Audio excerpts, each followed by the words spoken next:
Hello students, this is Neeraj Gupta. In this video, now I am starting with the disadvantages of accrual basis of accounting. आप बोलोगे sir पिछली video में तो आप बहुत praise कर रहे थे सिस्टम की, अब डिसएडवांटेजेस भी हैं। देखो ये तो सिस्टम ही है कि कोई भी चीज कितनी भी अच्छी क्यों ना हो उसमें कोई ना कोई माइनस पॉइंट तो होती है। बहुत रेयर शायद कोई चीज होगी जिसमें माइनस पॉइंट्स हो ही ना, हमें इग्नोर करने पड़ते हैं या उन माइनस पॉइंट्स को डाइजेस्ट करना पड़ता है। अब अगर हम एक्रूअल सिस्टम ऑफ अकाउंटिंग की बात करें, एक्रूअल बेसिस ऑफ अकाउंटिंग की बात करें, तो इसका जो डिसएडवांटेज है वो मेनली इसकी कॉम्प्लेक्सिटी है, इसका एलोबरेट अकाउंटिंग प्रोसेस है। अब देखो ना, कैश बेसिस कितना सिंपल है, आया गया सिंपल, आप उसकी अकाउंटिंग कर सकते हो, इसमें कुछ भी कॉम्प्लिकेशन नहीं है। लेकिन अगर हम बात करते हैं एक्रूअल बेसिस ऑफ अकाउंटिंग की, तो ये इतनी आसान नहीं है। कहीं ना कहीं इसमें हमें हर आउटस्टैंडिंग एक्सपेंडिचर को कंसिडर करना है, पेमेंट की नहीं लेकिन अकाउंटिंग करनी है। हर उस इनकम को जो एक्रू हो गई उसको प्रॉपरली ड्यू करके रिकॉर्ड में लाना है, रिसीव कुछ नहीं हुआ। हर उस खर्चे को जो एडवांस में पे कर दिया, अगर वो प्री पेड एक्सपेंस है तो उसकी एडजस्टमेंट एंट्री पास करने की इतना आसान नहीं है। मतलब कि एक अकाउंटेंट को रीजनेबली एक्सपीरियंस्ड, नॉलेजेबल, एजुकेटेड होना पड़ेगा, तब वो एक्रूअल बेसिस ऑफ अकाउंटिंग कर पाएगा। जबकि कैश बेसिस ऑफ अकाउंटिंग तो मुझे लगता है कि कुछ हद तक अगर कोई बिल्कुल अनपढ़ भी हो तो भी इतना तो लिख ही लेगा ना, क्या आया और क्या गया। आई मीन बिल्कुल ऑलमोस्ट जिसने अकाउंट्स नहीं पढ़ रखा वो भी एक कैश बेसिस ऑफ अकाउंटिंग तो कर ही लेगा। So that is why I can say that cash basis of accounting has its own advantage, while in a proper organization, in a proper company, we should go with this accrual basis of accounting, right? So अगर फिर भी जैसा मैंने कहा इसके disadvantages की बात करें तो it is comparatively difficult from cash basis. Cash basis तो भाई बहुत ज्यादा ही आसान है, तो डेफिनेटली ये है। दूसरा, इट्स एन एलोबरेट प्रोसेस, बहुत सारी adjustments, many adjustments are involve, बहुत सारी एडजस्टमेंट्स है ना।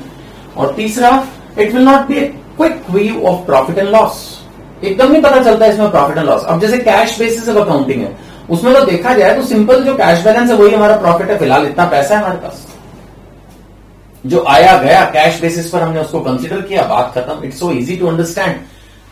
लेकिन एक्रूअल बेसिस के अंदर एकदम नहीं पता चलेगा, वही है, जब तक आप प्रॉपरली अकाउंटिंग नहीं करोगे। हाँ, लेकिन अब एक्रूअल बेसिस के अंदर भी एक प्लस पॉइंट है, वो ये कि जैसे टैली, बिजी और इस तरह के बहुत सारे अकाउंटिंग पॉपुलर सॉफ्टवेयर हैं, उनमें तो बटन दबाते ही profit and loss account balance sheet बन जाती है। हाँ, नहीं अगर आपने प्रॉपरली उसके सारे वाउचर्स और बाकी की जो बेसिक एंट्रीज हैं वो सब कर रखी हैं तो वो इजीली हो जाता है, तो वो एक अलग बात है। Now this advantage, it will not be a quick view of profit and loss.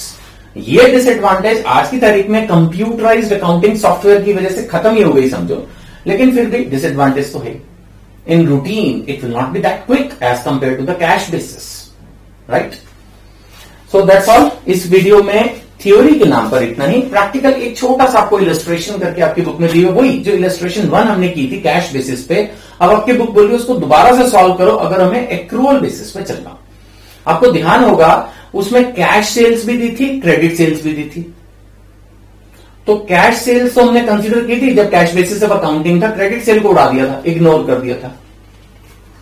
इसी तरह से टोटल एक्सपेंसेस में से बताया था कि कुछ खर्चे अभी पे नहीं किए तो हमने उसको हटा दिया था क्योंकि हम तो कैश बेसिस पे चल रहे थे। इस बार total sales, total expenses consider करके टोटल प्रॉफिट हमने निकालना है, बस that is the point. So मैं इसको इरेज कर रहा हूं।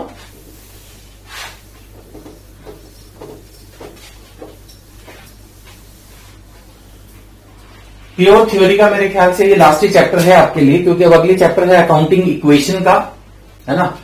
अभी एक वीडियो तो मैं इसमें और लूंगा कंपैरिजन ऑफ एक्रूअल बेसिस और कैश बेसिस का, लेकिन उसके बाद जब हम अकाउंटिंग इक्वेशन पे जाएंगे तो मोर और लेस आपके फिर प्रैक्टिकल्स स्टार्ट हो जाएंगे और वो सारे प्रैक्टिकल्स आपको मेरे साथ साथ करने हैं। इसी तरह से हम बोर्ड पे क्वेश्चन सॉल्व करते जाएंगे और आप करते जाएंगे।